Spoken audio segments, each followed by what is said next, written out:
नवरीला परत घेऊन जाणाऱ्या वाहनाचा भीषण अपघात. चालत्या क्रुझरचं चाक निखळल्याने ट्रकला धडक. नववधूसह 3 जणांचा जागीच अंत. नववधूसह 3 जण जागीच ठार. लहान बालकाची प्रकृती चिंताजनक. जळगाव जिल्ह्याच्या धरणगावमध्ये एक अतिशय हृदयद्रावक अपघाताची घटना घडली आहे. यात नवरीला परत घेऊन जाणाऱ्या वाहनाचा भीषण अपघात झाला आहे. धरणगाव तालुक्यातील वराड खुर्द गावाजवळ हा अपघात झाला आहे. मिळालेल्या माहितीनुसार क्रुझर वाहनाचे पुढील चाक निखळल्यामुळे वाहन ट्रकला धडकले आहे. ही धडक इतकी भीषण होती की यात वाहन पलटी झाले आहे. या दुर्दैवी अपघातात 3 जणांचा जागीच मृत्यू झाला आहे, तर अन्य 6 जण गंभीर जखमी झाले आहे.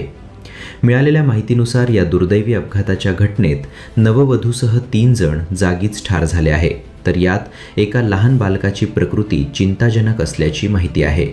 सध्या जखमींवर जळगावच्या जिल्हा रुग्णालयात उपचार सुरू आहे. गुजरात व्यापी येथून अकोला येथे जात असताना वाहनाचा हा अपघात झाला आहे. घटनेची माहिती मिळताच कुटुंबियांवर दुःखाचा डोंगर कोसळला आहे. त्यानंतर जळगाव जिल्हा रुग्णालयात नातेवाईकांनी एकच आक्रोश केल्याचे दिसून आलं. या दुर्दैवी घटनेने परिसरात एकच खळबळ उडाली असून काळानं अशी अचानक झडप घातल्याने सर्वत्र शोककळा पसरली आहे.